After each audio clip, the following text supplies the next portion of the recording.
Well, originally we all come from out west, sort of towards the Blue Mountains. So, yeah, we definitely weren't put together by anyone. It was just kind of pure good luck, and the fact that we were in close proximity and all had a lot to do with music. And I guess, we'd all been in different bands at different points, and so it's just a matter of getting the right people together, I suppose. Yeah. We had like a different drummer right at the beginning and another guitarist, and I don't know, it just kind of, when the guitarist left and the drummer left and we got Jake, it just kind of all seemed like it was going to work. And we were inspired by each other, and like the songs were kind of just flowing out of us, so definitely it's a good sign. Yeah, I think so.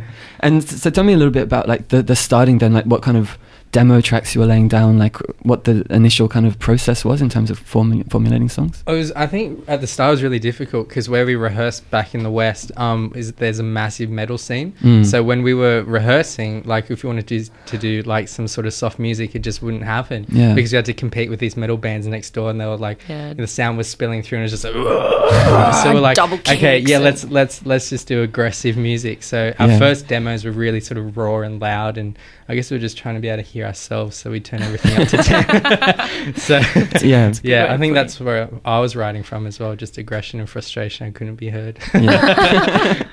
I think the one thing that was kind of interesting about us when we got together was that we were all kind of listening to different kinds of music, and we never really sat down and had a discussion and said, oh, let's be like this band, or I love this band, let's try and sound like that. It was just kind of like we all brought to the table whatever we individually were interested in. And so I guess like especially Dan, with his like guitar effects and everything, I think that's kind of quite evident in the album. He's sort of experimenting, being influenced by Radiohead and bands like that. Yeah, and I don't know, I guess like we just brought together all the things that we liked, and somehow it worked. Yeah, absolutely. And what tied it all together was just this sense of energy and I guess like the pop sensibility as well. Definitely. I'm kind of interested maybe, as you're saying, like in the West, like there was a particular scene happening, but Sydney obviously is like a big place with a lot of different, music communities. Did you feel like an affinity with any other bands that you were sort of playing with or sort of going out to check out? Or? At the beginning, I think we were a little bit shy because we were like the kids from out west. And we wanted to head straight into the city, and we played like a lot of really like underground sort of dingy clubs, but it was quite ironic. We sort of quite early on got tagged as being scenesters and stuff, but we'd sort of like drive 2 hours in, play our gig, and then like shuffle back home to the mountains, and we were like, what do you mean? I think when we were starting out, the bands that like we sort of like really liked enjoying to see in Sydney was like Banshee, Los Valentinos, that whole sort of, I don't know, mixing keyboards with guitars sort of thing. It's a bit different to death metal distortion and Penrith, so definitely. It's kind of nice to kind of and hear it's that quite soundscape. Funny since then, like we've become really good friends with both of those bands. Totally. Our first EP being produced by Jono of Valentinos, and the second one by Mikey of Banshee. So our career is basically over because we have nowhere to go now. We don't have any other band to work with. I'm sure you'll find someone.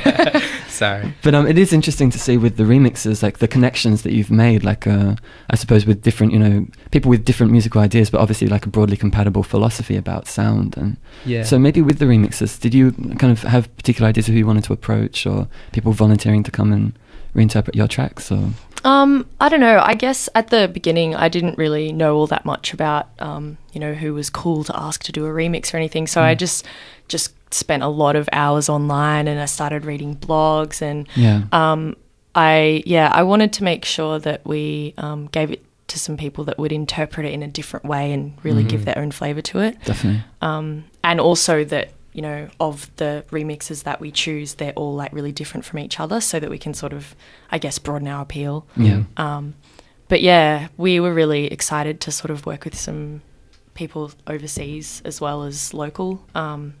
But it was quite a new thing to us to think, okay, I've got to go and choose or ask someone to do a remix for us. But I just emailed like everybody. I sent about 50 emails out, and just to see what would come back, and I wanted someone to do it that really liked the songs and felt like they could bring something new. Yeah, well, I think the project was a success in that respect. Thanks. Yeah. Yeah, I love getting back the remixes where it's just like a totally different interpretation. I couldn't even picture playing like our song that way. Yeah. That's what I think I love the most, whether, you know, I'd prefer it than rather some other DJ just, you know, replacing the kick and snare with something and just, no offense. Yeah, no, but there is a real a reimagining happening. Yeah. And I suppose to talk about the original tracks, obviously we talked a little bit about the musical style, but the lyrics have a real power, I think, as well. So maybe could we talk about some of the stories and the themes of the record, Nothing on TV?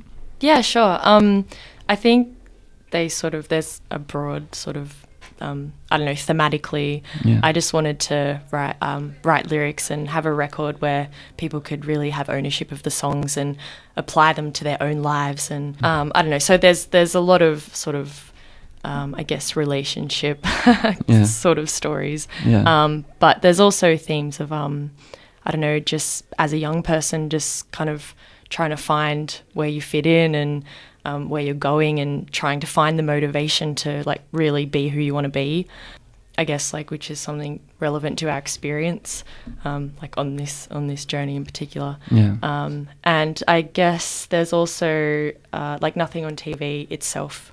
The title track is, we kind of wrote that song when I was a little bit disillusioned and uninspired and looking around at pop culture and going like, I'm sick of just passively consuming it. I want to be part of it. I want to make it. So it's definitely not, it's not kind of like an album where there's like one philosophy or anything. Like really the thing that ties it all together is just the energy, which is something that's like really integral to what we've always done, even from the beginning.